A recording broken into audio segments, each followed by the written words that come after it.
So good afternoon, good morning, and welcome to everyone who's joining us digitally for today for Health Over Hustle, a conversation about the mental health of Canadian entrepreneurs.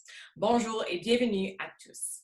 My name is Kayla Isabel, and I'm the CEO at Startup Canada. And I just want to thank you all for spending your valuable end of 2020 time with us virtually here today. Today's event is presented by Startup Canada, BDC, and Futurpreneur. To begin, I would like to acknowledge that the land on which I am on today is located on the unceded territory of the Algonquin Anishinaabe Nation.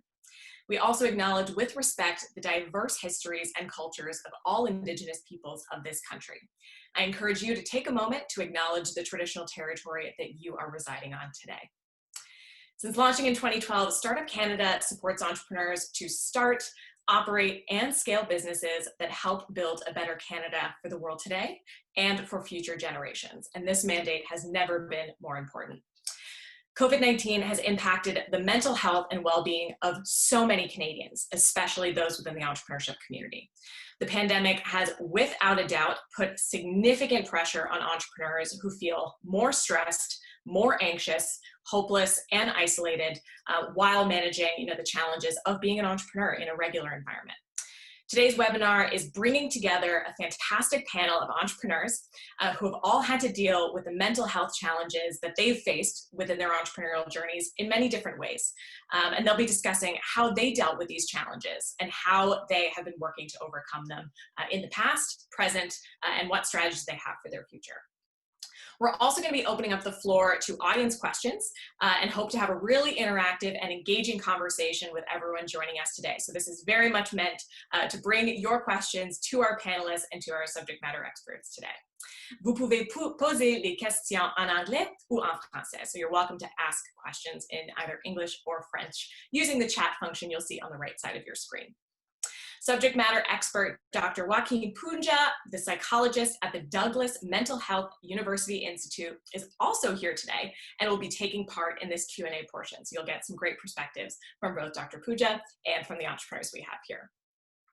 We hope that today provides entrepreneurs across Canada with an opportunity to learn and to know that you are not alone in your daily struggles. Before we kick off today's panel discussion and to set the stage, it is with delight that we welcome Annie Marcellet, the CMO and mental health advocate at BDC. And she's going to be sharing some key findings from their recent Canadian Entrepreneur Mental Health and Wellbeing Report. Annie, welcome, and I'll pass over the virtual stage to you. Merci, Kayla. Hi, everyone. It's a real pleasure to be here with you today. The topic of mental health strikes very close to home for us at BDC as Canada's Bank for Entrepreneurs. Yes, we understand the health of the business is very important, but so is the entrepreneur's well-being overall. And so we started looking into the topic of mental health for entrepreneurs about 2 years ago. And with the help of the Canadian Mental Health Association at the time, we conducted the first ever study on Canadian entrepreneurs' mental health. And at the time, the results showed that entrepreneurs were indeed experiencing more mental health issues than the general population. And that was pre-COVID. So we wanted to understand what's the impact of the pandemic on entrepreneurs' mental health and what's the entrepreneurs' coping strategies since then. And so we did 2 surveys since then, one in August and one in November, to understand the impact. And in August, if you recall, the cases were lower, the business restrictions were lighter, and as the situation is worsening and is getting worse across the country, it is definitely taking a toll on entrepreneurs' mental health. So for instance, in August, 2/3 of entrepreneurs were saying, hey, all under control, situation is well, I'm good.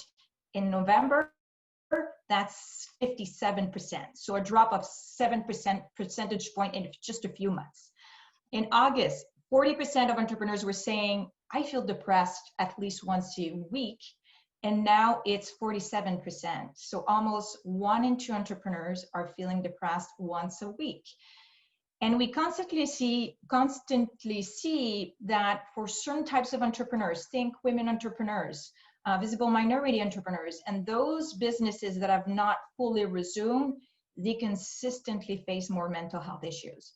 So we will continue looking into this. This is something that we want to continue surveying, but our ultimate goal is really to raise awareness about mental health issues and bring down the stigma around entrepreneurs' mental health so entrepreneurs can confidently talk about it, seek help without fear or shame. So I encourage people to visit bdc.ca/wellbeing, where we have regrouped free tools and articles and go-to places for entrepreneurs. And I'm really looking forward to hearing the panelists talking about mental health is so important, more than ever. So thank you for putting that together today. Thank you so much, Annie, and we'll be sharing the report in the chat function and via email to all of the registrants and attendees today, because I think using this data and using this information is very comforting, to really show that we're not alone in this situation, and that this is sort of the catalyst for these types of conversations. So thank you, Annie, so much for your support from BDC and for joining us today. Without further ado, I would love to introduce you to our rockstar group of panelists and moderators today. Our moderator for today's panel is Mallory Rowan. Mallory, when she was 22, built a global multi-six-figure e-commerce business on a student budget, no small feat. They were scaling incredibly fast, and then it happened. She burned out. She started losing her hair, getting unexplained rashes, and didn't even notice that she had pneumonia until a doctor heard her trying to catch a breath. Now she helps entrepreneurs build without burnout. More specifically, she helps them skip the burnout entirely, work less, but actually start earning more and do it on their own terms. She's been featured as a Shopify master, a Lululemon ambassador, and one of United Way's People to Know. Hey, Mallory. Hey, thanks for having me. I'm super excited to be moderating today. Fantastic, thanks. Our first panelist is Erin Blaskey. Hey, Erin. Erin first got into computers when her dad handed her a Commodore 64. She was 6 years old. In the 15 years since she has started her first online, or in the 15 years since she started her first online business, Erin has helped numerous businesses come online, establish their web presence, and create community. Erin's primary expertise is in creating solid systems and processes for businesses, but she also leads clients to leverage the power of the internet to nurture community, create culture, and inspire change. She is now in the role of Director of Marketing at Fellow App, a great friend of Startup Canada, a meeting management tool for managers and their teams.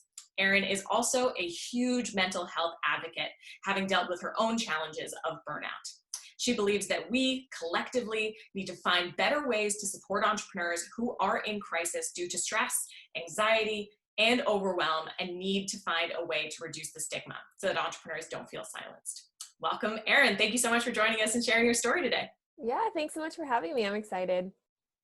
Fabulous. And last but not least, for our initial panelist, we have Teresa Larico.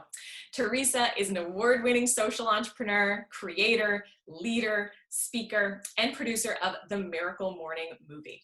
Her annual Socialite conference has over 1,000 startups and entrepreneurs in attendance per event and is focused on business as a force of good and the triple bottom line: people, planet, and prosperity.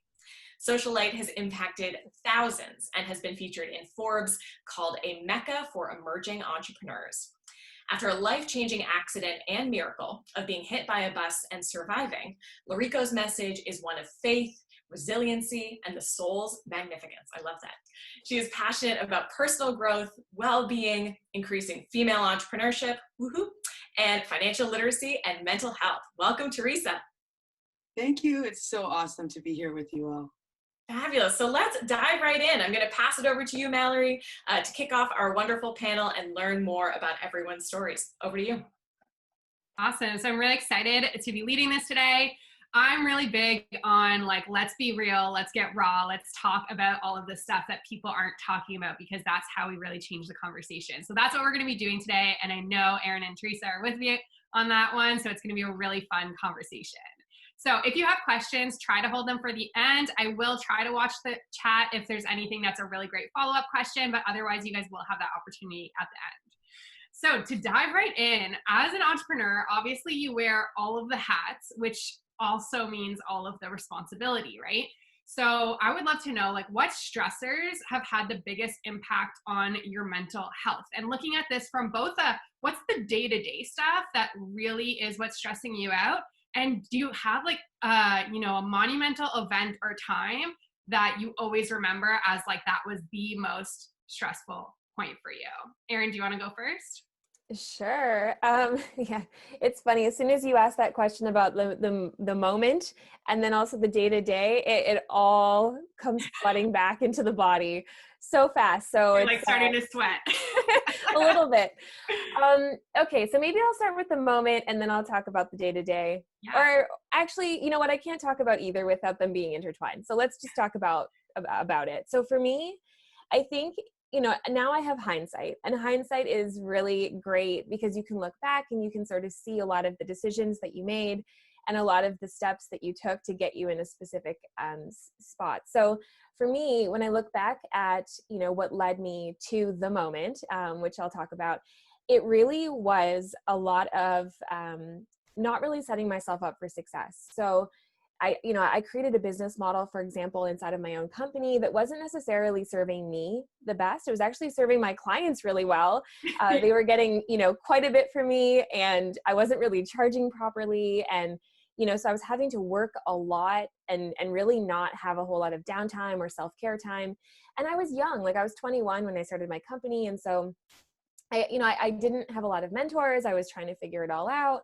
I'm sure many entrepreneurs can relate to that. You sort of bounce around and bump around a bit until you kind of figure things out. But in hindsight, in looking back, I realized like I really did set it up wrong.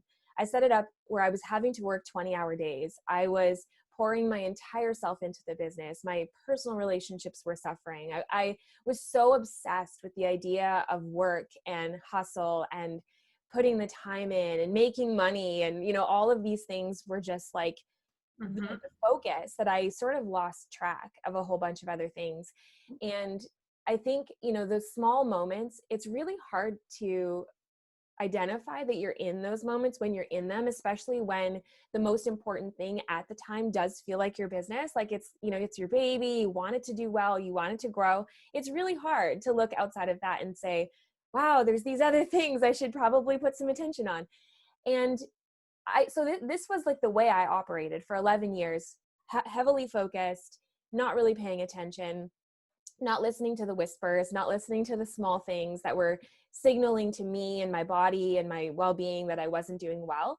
And the moment when it all sort of came to a head was a combination of things. So I had at one point in time 75 active clients, 25 freelancers and contractors that were working in my company. We were, doing all of these projects that were very deep tech in some ways, building technology, coding, like things I don't do. It's not my wheelhouse. I'm a marketer, but I had a lot of freelancers. And we hit this one moment where my one freelancer that I relied on a lot for these tech projects disappeared. And when he disappeared, literally off the face of the earth, I was left holding all of these projects that were paid for and committed. And I was also at the same time a new mom and going through a divorce. So I was navigating, single mother, like I was being a single mom. I was trying to balance it all. And I didn't have a great support system because of all those previous decisions. And it all sort of came to a head. Now, I was predisposed to depression. I've been battling it since I was probably about 15 or 16. But I thought maybe I had it under control until all of those things happened at once. And I think as entrepreneurs, we can deal with a lot. We're pretty resilient humans, but to a point. And I hit that point. And for me, I remember just feeling really alone in the process. I felt like I had made all these decisions in isolation, and I didn't have a business partner. I didn't have actual employees that I could lean on. And I just ended up that there was one single night where I felt like I couldn't get out of bed and I didn't know what to do. So I walked into a clinic and I asked for help. I said, it was like literally 5 minutes to closing. And I said to the person that was working at the front desk, I said, I need to see a doctor or I might not make it through tonight. And that still is very emotional for me. But that was the moment. And I realized after that, I am the only person that can change all of these things. And like, I need to pay attention to me. I need to pay attention to my life. I need to bring more into it than just work. So yeah, that was the lead up and the moment.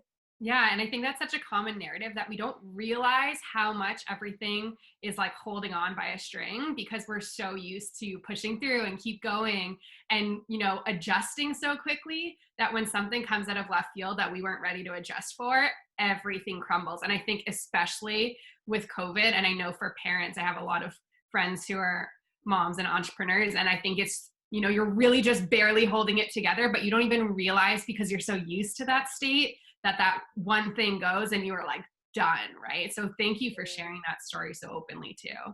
I think that's the hard thing with hindsight too, right? When we have hindsight, it becomes a lot like it's a sexier narrative that we start forming, right? And we move away and it feels so nice to say, oh, well, here were all the red flags, but we forget like when we actually take ourselves to those moments, how scary they truly were. And it's hard to convey that to people.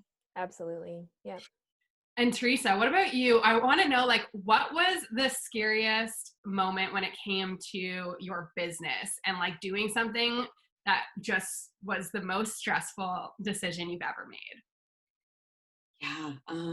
First of all, I just want to really acknowledge you guys as leaders in the space of startups and entrepreneurs and small business for even bringing up a conversation like mental health and making it okay to even have what we call a real talk. Because our industry, and you know, I've been serving the startup community for more than 10 years, it's very smoke and mirrors. Like, how are you doing? Fine, everything's good. Everything's like, you know, because I gotta be a look good machine. And to take the mask off right now, I want everyone who's listening to just inhale and exhale. We're about to have a real conversation with real, like what you just said in the beginning, a real talk. And I think it's so refreshing to be part of a conversation that's willing enough to say, you know what, I went through this, I went through that, I went through this. And for everyone listening to be like, oh my God, me too. Shh, me too. Yeah. Me. Like, you know, so I will share my story and really, you know, I worked in television. I had like my degrees from Ryerson University. Shout out to everybody from Ryerson. I was going to be a television personality. It was like, this was my life. 10 years in TV, I ended up asking a question, is what I wake up to do with my life every single day worth my only heartbeat? And when the answer to that question was no, I knew I needed to head in a different trajectory. That led me to entrepreneurship, social entrepreneurship, and a whole new journey called making your dream into a business. And like most startups, I had no formal training. I never went to entrepreneur school. I was just like, I got this dream on my yellow sticky note, and I'm going to make this happen, whatever it takes at whatever cost. And went from sticky note idea to 4 months later launching after being incubated by the Center for Social Innovation, not knowing even what a business plan was. And I didn't even know if anybody would come. And at the time, my business model was a conference. I had this brand called Socialite, like, and I thought we need to stop valuing each other for our watch on our name brand shirts and value one another for our impact. So the brand Socialite was spelled Socialite, Light, standing for Leader Impacting Global Humanity Today. And what if we valued one another for our impact instead of the name brand on our watch? Like, what are we valuing as a society?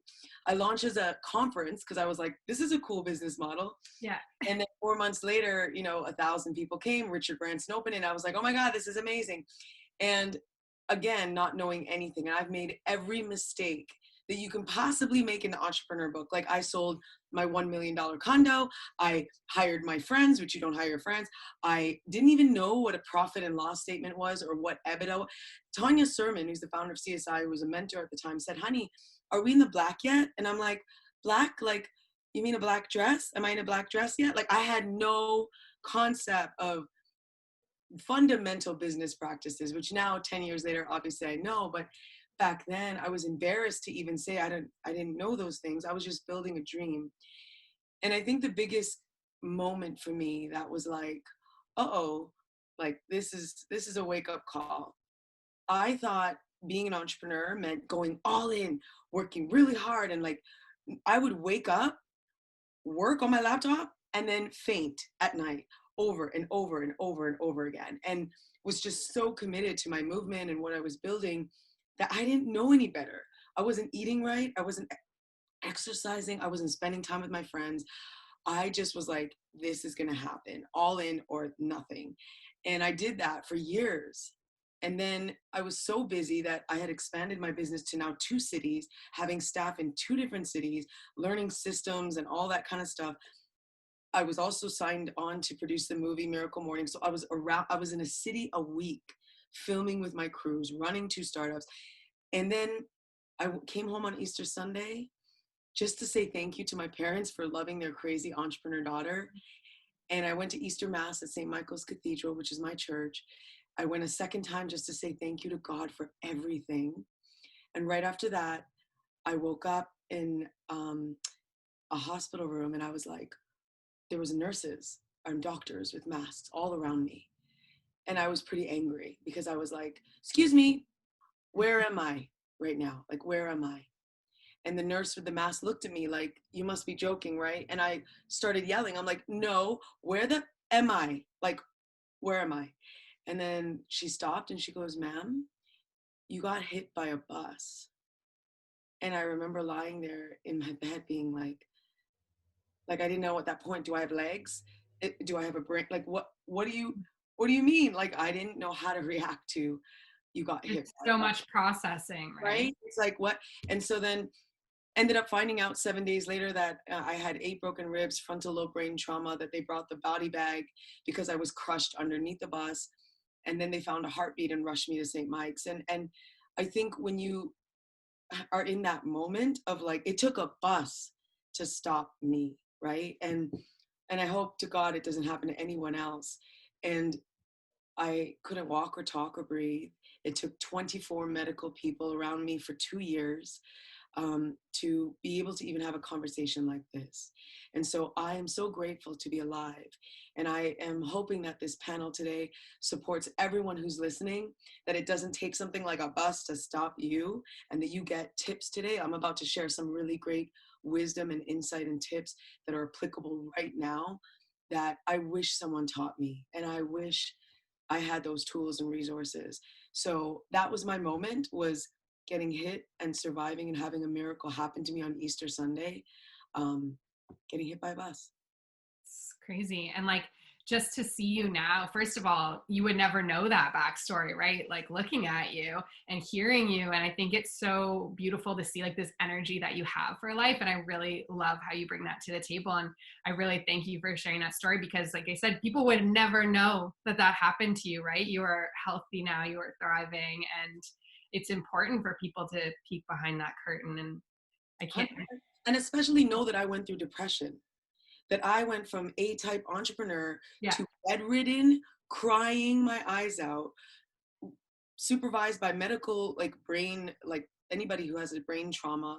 My brain was smashed. I had frontal lobe brain trauma, as well as 8 broken ribs and lots of other complications. But you know, I never really publicly spoke about that. I've only done it once ever for the Toronto Star, which it became the cover story, which were called as Toronto's Walking Miracle. But I never had the space to share what I really went through, and being bedridden and crying and not being able to walk, not being able to go to the bathroom, like, you know, and when you are what, you know, you shared, Erin, about the dark night of the soul, when you have that dark night of the soul, you better have some, like, things. For me, it's my faith in God, but whatever you have, something that I call the love rope.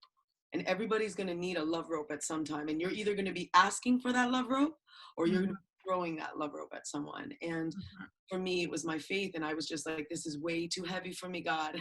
Like, this is way too heavy. And I need your help tonight. Like, I need you to lift me through this. And I'm just so grateful to be here on the panel to share what I'm going to share. Yeah, thank you so much. Oh, sorry. I was going to say, Teresa, that's such a great point about the love rope, because for me, you know, I hadn't even at the point I walked into the clinic that night, I hadn't even opened up to my parents, and I'm really close with my parents. Like, we have a great relationship, but I was trying to even maintain like a facade and a face for them too.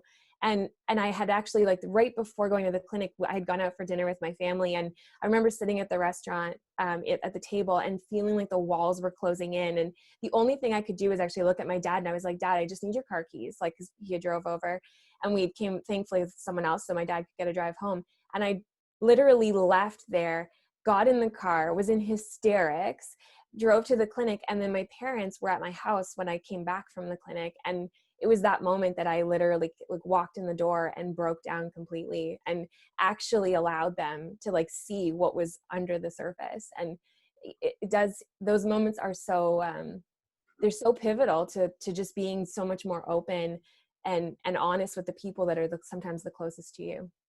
Hmm. Yeah, I really love how you put that. And I think like as entrepreneurs, right, we get so used to even being our own rock, and we get used to that, like, oh yeah, business is great, right? Because that's the answer people almost want to hear from us. I think we also represent a dream, right, for a lot of people, and they think it's so cool what we're doing. And so when they ask those questions, it doesn't always feel like we want to actually be as transparent with it, or like there's that permission to. So I think that's an added layer, right? We're so nervous to bring it even to the people we love, because what will your parents think, right? Erin's always got it together, and Erin's building this company and leading this big team. Like Erin's fine, you know, Erin's got it together. So yeah, it's very, very true.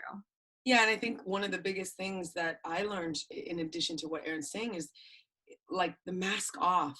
I think when I got into my accident, so many people in the entrepreneur community were like, "Are you okay? I heard you got hit by a bus." And I remember coming out for the first time, because I wasn't allowed to see guests or anything. My mom was really strict for the first year, no flowers, no gas, to just heal my body. And when I started going out to the entrepreneur community again, because my doctors told me to go once a week to one social thing to just get my brain back to used to being social, I got angry at people. I was like, you don't care about me, quite frankly. And to answer your question about how I got hit by a bus, it sucks. I got hit by, like, and I got mad at some people because I felt so, like, it was so inauthentic. Like they didn't really care about me as a human. It was like the headline, right? They're like, oh, I know this girl that got hit by a bus. Yeah, and you want me to respond, but I think conversations that were really amazing was when I was able to say, let me take my mask off. For the first time, I remember writing my first Facebook post of, you asked me how it is, this is how it is. And I poured my heart out. Like I just said, this is what I'm really dealing with. And to take my mask off and to be in my mess. I remember a friend said, honey, just everything's a mess. You don't know the answer. You don't know what's going to happen tomorrow. You don't know what's happening with your business. You don't know. You just, honey, be in that mess. And the minute I was like in tears being like, it's a mess. Yeah. Everything's a mess. And I'm just going to be with my glorious mess. That moment for me was so refreshing, to just be in my glorious mess. And allow myself to be in the midst of everything is chaos and I don't know anything, nothing. And I'm going to be with that, and I'm going to be with that. And it was like learning how not to be the entrepreneur that's going 0 to 100, because I'm so used to like 0 to 100, like Drake singing real quick, like, and I was like, no. My other girlfriend, Andrea, she called me out and she said, Teresa, you are not the entrepreneur that you used to be, that going 0 to 100. You got to go 0 to 1, and then 1 to 2. And your 0 to 1 is learning how to walk again. Your 1 to 2 is going to the bathroom without nurses. And for my mind to be with that and be okay with that took a lot for me. And I was like, and so every day I was like, my mantra was just 0 to 1. When you are depressed and you can't get out of bed, your 0 to 1 is to get to the shower and to take a bath and to put on your favorite music and to watch a TED video or call a friend or get into nature. You just 0 to 1, honey. Just get to your 0 to 1. So let's talk about the idea of being on all the time, right? Because as business owners, it's really hard. It's even harder to unplug, right? Because a lot of the time there's no physical difference between our office and where we're working, right? So Erin, I know you mentioned you have your daughter too. So how do you find now you tackle that? How are you able to turn off and spend time with your daughter? Is that something you feel like you're truly able to do? And if so, like what would you tell to people who are really struggling with that? Yeah, it definitely took some time. So I would say I'm better today than I was, pre-moment. Pre-moment, it was hard. I gave birth to my daughter, and literally, 3 days later I was working. Like it was ridiculous, when I look back at that. And I, and it was great. I had her home with me. Like there's many benefits, but in terms of just like the focus that I was putting on the business at the time, not so great. Today though, I actually am very strong with my boundaries. So I that looks like having just a really clear schedule. So, I wake up with her, I take her to school, I drop her off, then I come back home, and that's when I start my, my day, and I work all day, and then I go pick her up, after school. And then what happens, because I have to pick her up so early, I usually get, another hour or so in to work. She does her own free time stuff. But then as soon as like that is done and the day is done, let's call it 5:30, that's Willow time. My daughter's name is Willow, but that's Willow time. That's her and I, like, and my fiance, we all like hang out. It's family time. We go for walks, we go for hikes, we go climbing, like whatever it looks like. That is sacred time. And then every night, and I've done this since she was born, I lay with her to go to sleep. And a lot of people still make fun, like they'll make fun of me for it because she's 10, but I'm going to do it till she lets me, until she says no, I'm putting her to bed every single night. So that's like her and I time. And it's just really nice because it's quiet, it's, soft. She tells me things, she talks, and it's just such a nice thing. But I think like having a really solid structure and a schedule has really helped keeping that sacred time where everybody, my colleagues, my, clients, whoever, they all know that you're not going to get me during that time, no matter what. I don't even care if like the world's on fire. There's other people, go find someone else. This is her time. I think that. And then the second thing I'll say is really finding hobbies that I don't want to monetize. Yes. That is the key. Hobbies that I won't monetize. Stopping yourself from monetizing. Yes, because the minute you monetize your hobby, it's not a hobby anymore. It's now a business. And so I've been really intentional, especially in the last, like, I would say 1.5 to 2 years, about finding something that I like to do. And that for me has been climbing and hiking and just doing a lot of outdoor adventure stuff. So that I've been really excited about. And it's allowed me to have something that is really letting me have that physical release, but also just, having fun with my family. So yeah. I love that idea too of being vocal about that time. How you said everybody knows. I think we don't do enough of that. We have like this secret time where we really hope we get to keep our evenings for our families. And then someone sends a work request and we're like, okay. But I love that you're like, nope, I just put it out there to the world. And it becomes the opposite, right? You have to actively choose to break that time, which is such a great boundary to set because it makes it so much harder, right? Mm-hmm. I love that. I love it. Okay, a little bit more personal if you're up for it. You mentioned your fiance, right? Mm-hmm. So with building, like working at L-Spark previously and now Fellow, like, can you speak to those people who maybe have gone through a divorce or just haven't found someone to spend time with? Like, how did you meet someone while being like the business person that you are? And like, can you speak to that experience? Sure. Yeah. So I've known my fiance for 11 years or so. So we've been friends for a really long time, and we're both gamers. We're both video gamers. Nice. And so we've been playing video games together forever. And he was married and I was married, and it was just like very like different. We lived in different cities. And then I got divorced, and then he got divorced. And then we were like, oh, we can hang out and play video games together in person. And then we've never been apart since. So for me, it was like really about, like if I correlate the relationship piece to like depression and mental health and the importance of it, I think what I realized when I came into this new relationship is like, just like I knew my business model was wrong, my relationship model was wrong. Like I was not putting the time, effort, energy into my past relationship, which is obviously probably why we got divorced. But today, my relationship is sacred now. And it's really important for me to put the time and effort into it. And I think, it was just a really nice, a nice entry into my life post a lot of that, and it was interesting. The timing of the moment was actually when he and I were both talking about our divorces, and he was on the other side of his, and he's actually one of the things that helped me, the love rope. He's one of the people that threw a love rope to me. And I love that. I got like goosebumps. Yeah. No, I think that's really nice. And I think it's important to recognize too, right? Like I think so often we just say like, oh, that relationship didn't work, but actually taking the opportunity to be like, wait, my business wasn't working. Maybe I also played a role in that, right? Mm-hmm. Very, very cool. And thank you for sharing openly about that. Teresa, I know you are like super passionate about what you do. So I would love to hear some like very tactical coping strategies you have now, and how do you like keep yourself in check, and how do you keep your mental health on point? We'll say, I know no one's is exactly on point, but how do you have those really tactical strategies when you are someone that's still going? I mean, you're getting on a flight right after this, right? Speak to us about that a little bit. Yeah, I have 5 really core things that everyone who's listening right now, get your pen and your pad out. Yeah, I'm like, I'm ready. Let's go. We call this game changers, okay? Yeah. So the first thing, and it's the proudest thing that I've done in 2020, is I have something called No Cell Phone Sunday. I am on my 46th No Cell Phone Sunday in 2020. And what that means is that Saturday night, my phone goes on airplane mode, and the entire Sunday is dedicated to my heart. And I literally wake up on Sunday morning and I go, what do you need? And it will say to me, you need trees. You need to hug your mom. You need to laugh today. You need to play with your dog love. You need to paint today.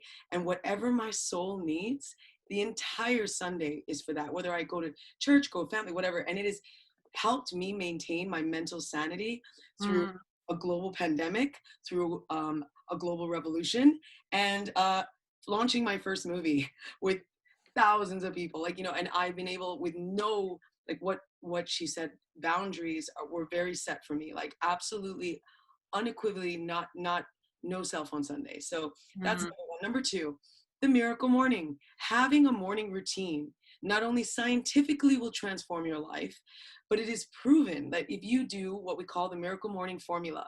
So this is what I want everybody to write down: SAVERS, SAVERS. And this is the miracle morning formula, which is based off the book, which has sold 2 million copies worldwide. And, you know, hopefully our movie hits about 100 million people by this time next year. And so S stands for silence.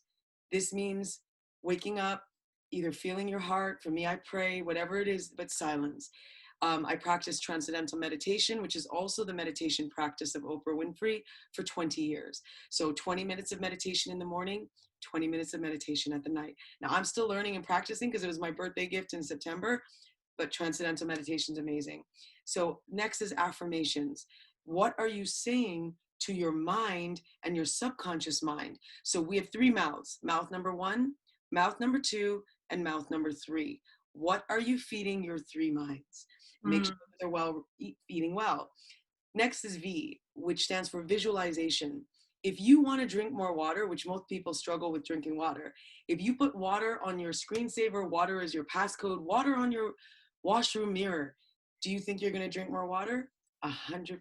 It is scientifically proven that if you continuously tap into, even for 1 minute before you wake up and right when you wake up and right when you go to bed, even Napoleon Hill's book, Think and Grow Rich, which is the second most read book in the world. The first is the Bible. The second is Napoleon Hill's Think and Grow Rich book.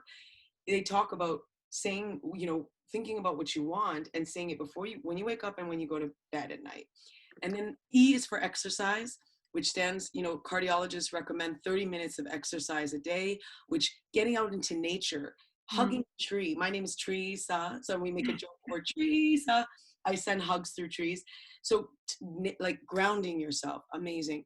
And then R is for reading. If you take the average book is 300 pages. The average reading speed of a human is 200 words per minute. If you read 45 minutes a day, you will read 1 book a week, which most leaders read a book a week. Now, leaders read. So that's R, and it's good for your brain. It's good to keep your brain healthy. Next and the last is scribing, which is journaling. I do the artist way, but the 5-minute journal is a Canadian-made product, which has been featured in Forbes as one of the top 5 things you can buy an entrepreneur. And it is listing out 3 things you're grateful for, 3 things that would make today awesome, and your I am statements. So if you do a morning routine, SAVERS, which even the founder of Startup Canada is doing, and shout out to Victoria, we love you very much, you will essentially have a different beingness. And it's not about the human doing. We're not human doing machines. Right. We're human beings. And so if we can focus on those core things, and everyone can join the Miracle Morning movie on on Saturday. We have 11,000 people joining. Startup Canada, you guys have a discount code. So everyone watching today gets 20% off tickets. So instead of $20, it's $16 and your code is Startup Canada. And we would love to have you. We're in the hour and a half. We interviewed the world's most successful entrepreneurs. I'm talking like Robert Kiyosaki, Muhammad Ali's daughter, Brendan Bouchard, so many people. We interviewed them, including leading scientists and a top sleep doctor in the world, who's the sleep doctor to Paris Hilton and many different people. And we put it together in an hour and a half movie, of which all of you are invited to come. And so those are my best sort of tips and things that I would share that are like the game changers. I love that. I love that so much. Thank you for sharing. I definitely took notes too. Fantastic. Thank you so much. We're already, into Q&A time, but I think the feedback that everyone has provided, these really practical takeaways, I also have my pen and paper and my notepad is completely full. So lots of great practices to really, use over the next couple of weeks as well. Many of us are trying to take intentional holiday time. Now is some time to set some really great, repeatable morning routines, evening routines, etc. So time is now. So we are going to be monitoring the conversation in the chat function. Mallory is pulling together some questions that we're getting in the chat and via the Q&A. And while you're doing that, Mallory, I would also love to welcome Dr. Joaquin Poundja, the psychologist at the Douglas Mental Health University Institute, who's going to be joining us today for the Q&A portion. Hello, Dr. Poundja. Hello. Hello. So Dr. Poundja believes entrepreneurs must brace themselves for longer term disruptions due to COVID-19. So I think we've covered a lot of really great strategies and, various coping mechanisms. But, taking now a COVID-19 tilt, how can we really use what we're seeing over the last couple of months to improve all of our prioritization of our mental health? So feel free to ask questions specifically to Dr. Poundja, to the entrepreneur panel, to all, and you can do so using the chat function on the right and the chat bubble at the bottom of your screen. So I'm going to pass it back to you, Mallory. I know we have a couple questions, so go right on ahead. Awesome. So I want to keep up with that tactical side of things for right now. So for Dr. Poundja, what do you recommend as those best tactics for entrepreneurs to constantly make sure they're working on their mental health? That's a very good question. The answer is complex, of course, but I would say that number one tactic, it's easier said than done. Number one tactic is to acknowledge inner emotional difficulties. That we all have limits. We can all develop mental health difficulties because we are human. So this needs to be acknowledged, not only intellectually, but more deeply inside. Why? Why is it that important? Entrepreneurs can be very high achievers, high performers. Now, what do we tend to do when we have high responsibilities, a lot of work and not enough time? Then one typical strategy is to neglect our needs, right? To have less personal time, so that we can have even more time to work. But in a pandemic, the level of stress is higher, much higher, and chronically higher. So I would say that neglecting your needs in a pandemic is going to be a risky business, because stress that is higher for a long period of time, that's what we call chronic stress. This can cause physiological reactions, psychological reactions, that this can cause eventually some damage, physical or mental damage. And this is what we really need to avoid here. So this is why it's so important not to neglect the way you feel in a pandemic. So it's the idea to be honest with yourself.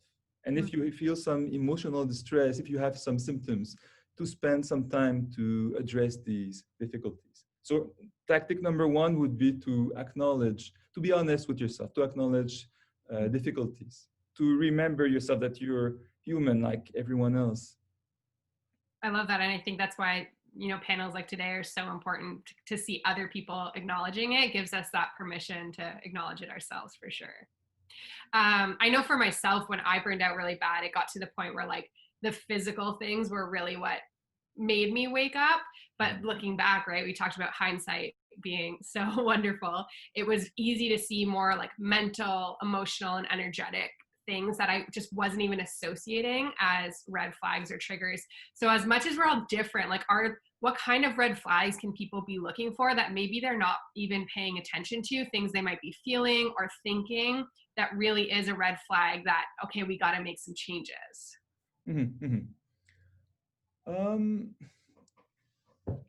If your difficulties, your emotional difficulties become too strong, too intense, that can be a red flag. So let's say you feel easily irritable, easily angry. You can cry for no reason. Your anxiety becomes too strong and difficult to cope with. Sleep is reduced for no good reason. Appetite is reduced for no good reason. Appetite can be reduced or increased, but without good reason. Feeling just tensed, physically tensed. Some people will have physical symptoms, gastrointestinal difficulties, digestive difficulties, blood pressure, sugar levels, so on and so forth. So the intensity of the difficulties you face, that's one criteria. The other criteria would be your level of functioning. If despite the very high number of works you devote each day to your work, if you're not able to function as usual at work, let's say the concentration is less good than usual. So, or at home, if your level of functioning is not as good as usual at home. I feel like you just did like a roundup list of everything that I was feeling, right? It's like we think they're so unique, and it's like, Erin too is like, I was like, check, all of those things. So painfully accurate, I would love to hear from any of you guys too. For someone that's looking to, like, they're really interested in starting their own business, but they have always struggled with mental health, what would be some advice or words you would give for them? Erin, if you want to. Sure, yeah. I would say like a couple things, like seek support really early, like whether that's an entrepreneur group, a peer group of some sort, you know, friends that are also entrepreneurs, like whatever it is, get people around you that understand it. It's because being an entrepreneur is very different. And honestly, not a lot of people get it if they're not also an entrepreneur. It's really easy to view it on the, you know, from the outside looking in, like, oh, you work from home. It's so easy. It's so flexible. You can travel. You have all this free time. And like, none of that is true. Well, some of it is true, but you know what I mean? It's not common. So I think like seek help early, get a really strong support system around you. Like that is also key. And I think boundaries and schedules that like really honor the time outside of the work. Because again, as I was saying earlier, it's really easy for like, you know, 20 hours to go by. You're still at your computer, you're still plugging away. And to Dr. Poundja's point, you're not sleeping. Maybe you're sleeping for 4 hours like I do. Yeah. It's still something I'm working on, work in progress. But yeah, just really starting to get some strong boundaries early, because if you go into it and you start that business and you're all in, it is really hard to reverse that once you get into those habits. So I think like setting really strong, clear habits and boundaries early on will help, and people support. And if I may, you talked about social support. There are studies that show that people who feel alone, less supported, have higher levels of stress. This makes total sense. Yeah. Understand and that. I was also going to add to that, saying that the three things, in addition to what you were saying in terms of boundaries and routines, if I was starting up all over again, like let's go ground zero, I would do what you said. Number one, I would hire a productivity specialist or someone. I work with a girl named Anu, and that can help plan out time chunking. Like these 3 hours is my morning routine. Absolutely. I do my savers. It's not a question. And then this time to this time, creative work or whatever the work is. And then this time to this time, take lunch break and walk dog and whatever this time. And when you have a handle on your schedule and you own your schedule, not the schedule owns you, I think that's one of the first skills that need to be taught as an entrepreneur that was not taught to me. Secondly, understanding as a mindset, you are not your business. A lot of entrepreneurs, especially in the tech scene, shout out to Cherry Rose, who's doing Real Talk. She interviewed 200 tech entrepreneurs in Canada. And when she found the suicide rate that's happening within the tech scene of entrepreneurs because they felt failure that they weren't able to raise or whatever it is, everyone listening to this right now, you are not your startup. You are not your business. You are more divine and magnificent than some brand, than some logo. You are not your business. So I think if you get that and you're like, oops, I made a mistake. Making a mistake, and a shout out to Fuck Up Nights, because they're my favorite group of entrepreneurs right now, celebrating success and failure, and specifically celebrating failure, allowing entrepreneurs to say, you know what?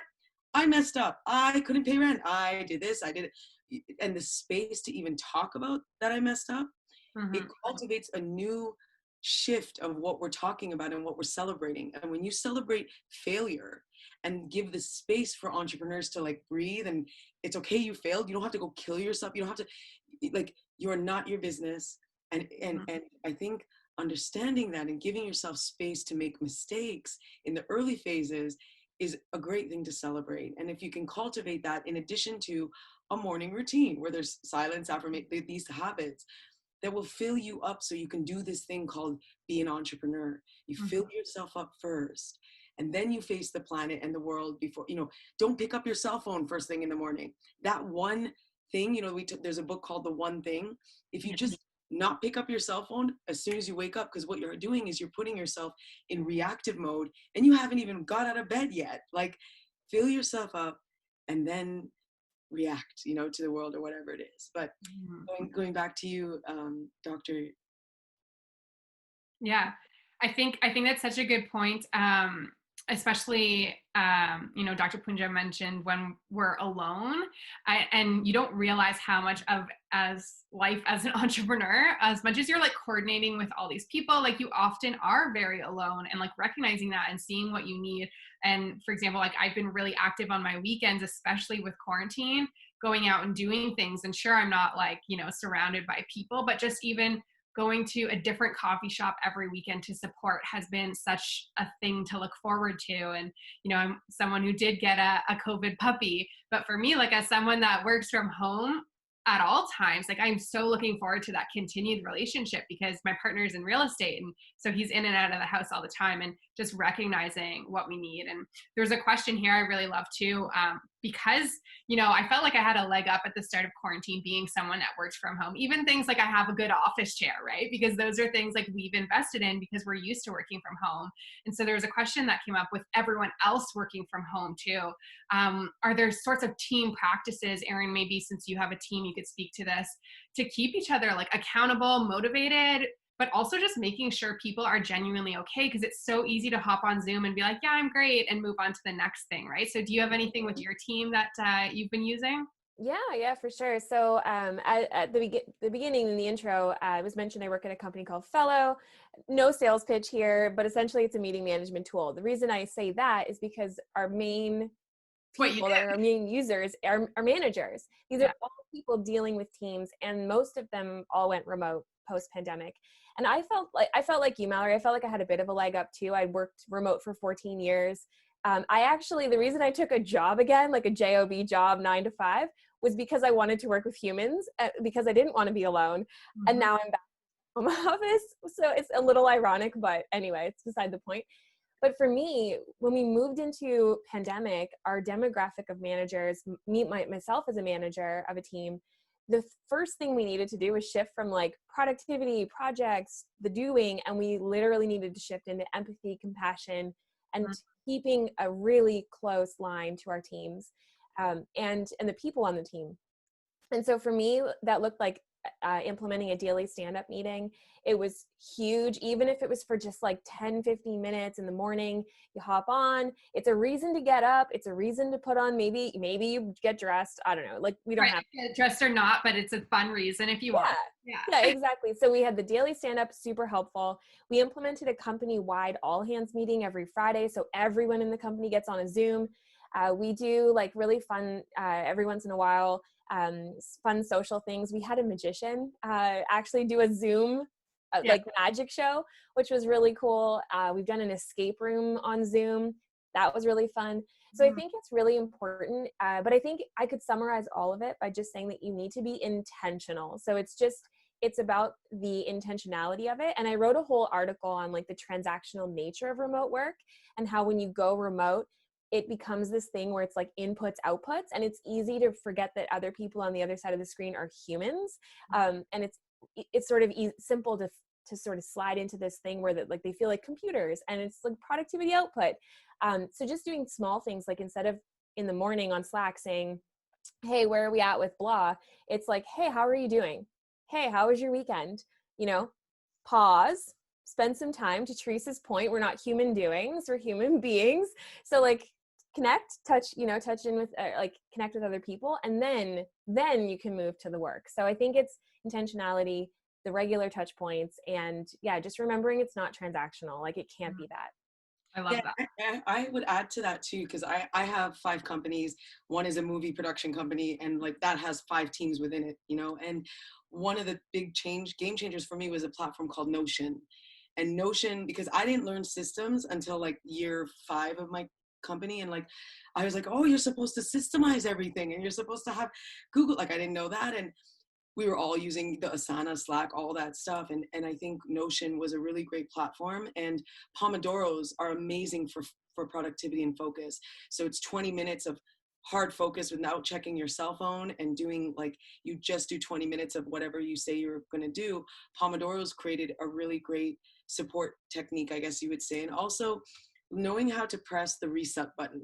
So if you as an entrepreneur are experiencing burnout because you're like working and doing all these things, I found that because I knew my sort of threshold, I was like, oh, I need to reset. And I fell in love with the word reset. And it was literally like, you press a button and it's like reset. I need to turn off completely, go paint a picture or go dancing with my friends when that was before pre-COVID. And I knew that I needed as an entrepreneur, not to just keep going, but to literally allow myself the space to press reset.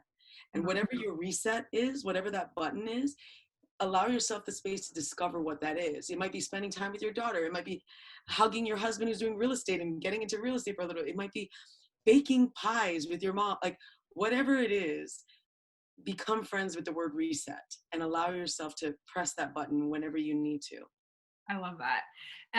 Dr. Poundja, just to finish us out, could you talk a little bit about that power of other people, right? Because we talk so much with burnout, with psychology and health, all about ourselves. And like Erin said, like with the teams and even the reset, what is the power of that, of having people, who have your back, that help you reset, that help you keep you in check? Yeah, that's a very important subject. That's what we call social support. In a pandemic, we have much more risk factors. There's stress everywhere, right?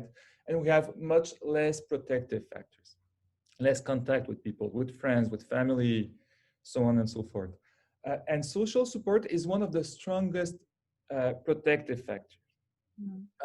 So the social support can come from many different persons.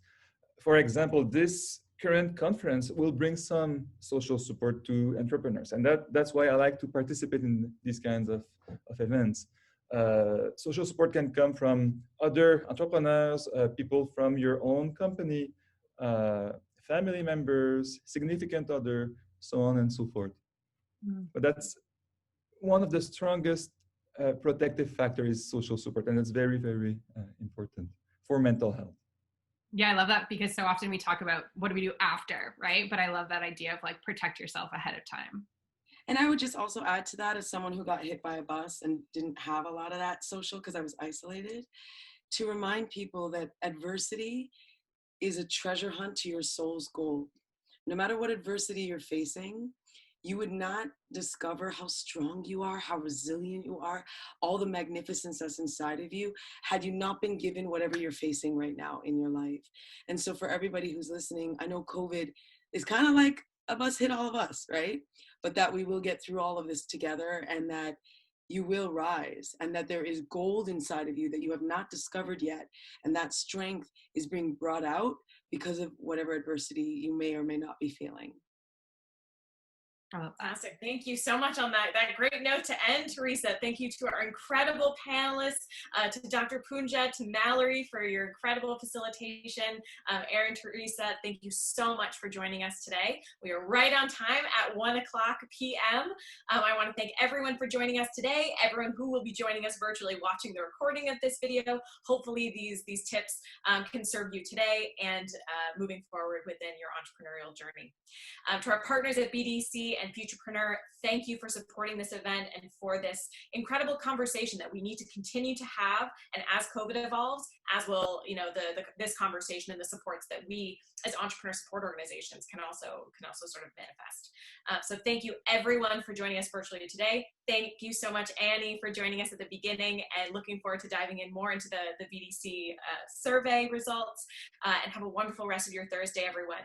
Have a healthy holiday, and please prioritize your health over your hustle. Bye, everyone.